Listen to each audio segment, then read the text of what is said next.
Caitlin Clark was supposed to save the league, the ratings, the merch, the hype. I think, their support has just been everything. Obviously the light shines really bright on me, but it then does on everybody else, and that puts a lot of pressure on them too. So, they never shied away from the moment. They always had my back. They've always been very supportive of myself, and, I think that just speaks to the culture Coach Bluder's built here She did save it. But then, in one shocking twist, it all collapsed. Her injury didn't just sideline a rookie, it exposed the truth. The WNBA isn't built on 12 teams, 144 players, or decades of history. It's built on one superstar. And when she went down, the entire league followed. What happened next sparked conspiracy theories, power struggles, and accusations that the league itself may have played a role. Today, we're breaking down the rise and fall of the WNBA's Caitlin Clark era, and why some insiders believe this was never about basketball at all. When ESPN cut back its WNBA coverage, the league called it a scheduling decision. When Fox pulled their broadcasts, the explanation was programming priorities. But that's not what really happened. Sports media doesn't walk away from a hot product. It only walks away when the numbers collapse. And that's exactly what happened here. For months, ESPN plastered Caitlin Clark highlights across every platform. Her debut games drew millions of viewers, merchandise flew off the shelves. Even casual fans who never watched women's basketball were suddenly tuning in. The networks had their gold mine. But the moment Clark went down, ratings didn't just dip, they fell off a cliff. ESPN and Fox saw the writing on the wall. Without her, the league couldn't deliver consistent audiences. And in the business of sports broadcasting, dead airtime is death. This wasn't just about a rookie missing time. It was about an entire league being exposed. And for the first time, the networks weren't buying the hype anymore, asterisk. But that's just the surface. Because when you dig deeper, it becomes clear. This wasn't a league growing, it was a league riding on one player. And the collapse didn't start with ESPN or Fox. It started with Caitlin Clark herself. Caitlin Clark wasn't just another rookie. She was a ratings machine, a walking headline, the single reason millions of people who never cared about the WNBA suddenly started paying attention. Her games weren't just basketball, they were events. Entire arenas sold out weeks in advance. Jersey sales shattered records. Clips of her stepbacks, logo threes, and fiery competitiveness didn't just trend, they dominated timelines. She didn't enter the WNBA. She brought the WNBA with her. For years, the league had been begging for mainstream recognition. One player delivered it overnight. And for a moment, it looked like the WNBA had finally turned the corner. Bigger sponsorships, primetime coverage, casual fans piling in. But then, the unthinkable happened. An injury. Just like that, the momentum stopped cold. No Clark meant no highlights, no national buzz, no reason for ESPN to keep running nightly coverage. The entire Caitlin Clark effect had been exposed as a fragile bubble, one injury away from vanishing. And this wasn't just bad luck. Because the way the league and her own team handled her rise might have set her up for this exact downfall. Asterisk. The truth is simple, the WNBA didn't grow as a league. It grew as a Caitlin Clark show. When Clark played, arenas looked full. When Clark played, ESPN opened SportsCenter with her highlights. When Clark played, casual fans tuned in. But here's the uncomfortable reality, when she wasn't on the floor, nobody else moved the needle. It wasn't the Las Vegas Aces dynasty. It wasn't Breanna Stewart's MVP run. It wasn't the rivalries the league tried to hype. None of it compared. One player had become the face, the draw, and the product all rolled into one. And in sports, that's dangerous. Because when your entire league is built around a single star, you're one injury away from collapse. Even worse, critics argue this wasn't an accident. The WNBA chose this strategy. Instead of building multiple marketable stars, instead of diversifying storylines, the league put all its weight on one rookie's shoulders. Every highlight package, every social media push, every sponsorship, it all pointed back to Clark. The result? A league addicted to one player and completely exposed the second she was gone. But here's where things get even more complicated. Because with Clark sidelined, it wasn't just ratings that crumbled, it was the entire power balance between players and owners. And that's where the story turns into something much bigger than basketball. Asterisk. On the surface, Caitlin Clark's injury looked like bad luck. But behind the scenes, it couldn't have come at a more pivotal moment. Because just as Clark was exploding into superstardom, the WNBA was gearing up for its next collective bargaining agreement, the CBA that will decide everything: player salaries, league revenue sharing, even the possibility of expansion. For years, players have argued they're underpaid.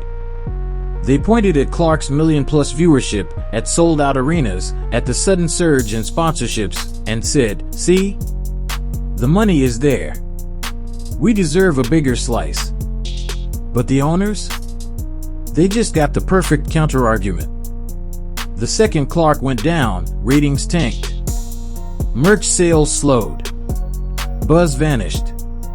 Suddenly, the same owners who were cornered by the Clark effect could now say, "Look at the numbers without her. We can't afford to pay you more." This league isn't stable. Some insiders believe Clark's absence became more than an injury, it became leverage.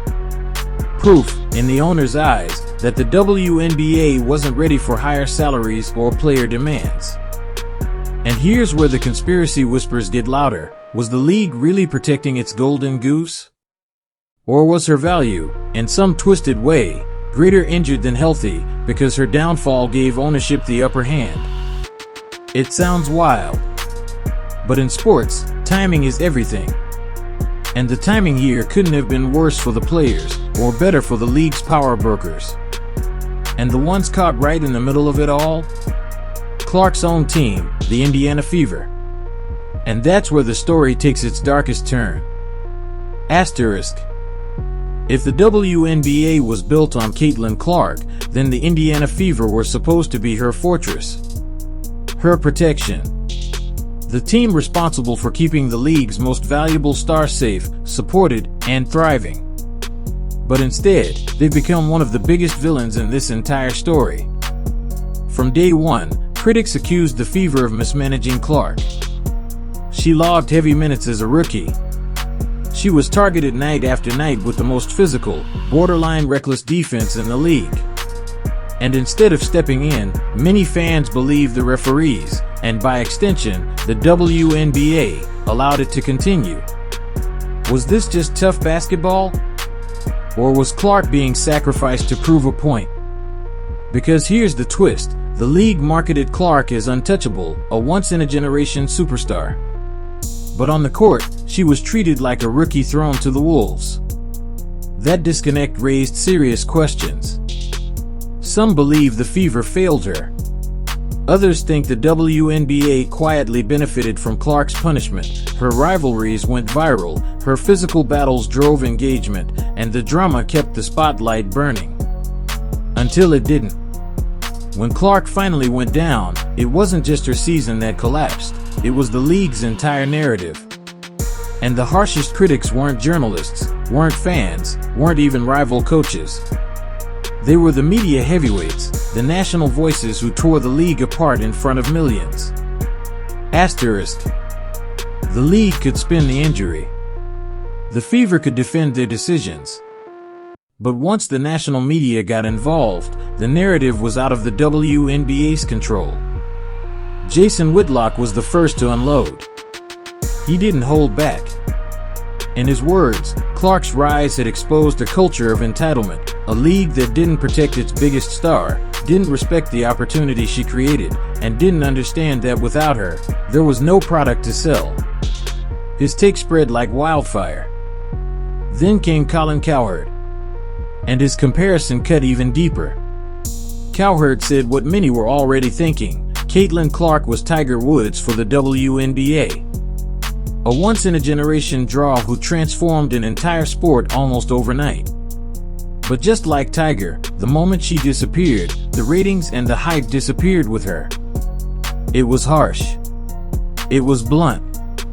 But it was true. These weren't fringe voices. These were mainstream, national platforms telling millions of casual fans that the WNBA wasn't a league, it was a one-woman show. And the more those clips went viral, the harder it became for the league to deny it. The backlash wasn't just commentary. It was a mirror, reflecting what the numbers were already proving. And those numbers were brutal. The media backlash was loud. But the numbers? They were deafening. In the weeks after Caitlin Clark's injury, WNBA broadcasts lost nearly half their viewership. Games that once drew over 1 million people on ESPN barely broke a fraction of that without her. The primetime slots disappeared. The social media clips stopped trending. For the first time all season, the WNBA was invisible again. Merchandise told the same story. Clark's jersey had become the league's best seller, outselling entire teams on her own. But when she went down, so did the sales. Suddenly, there were racks of unsold Fever gear sitting in stores that only weeks earlier couldn't keep Clark merch on the shelves. And attendance? The arenas told the truth.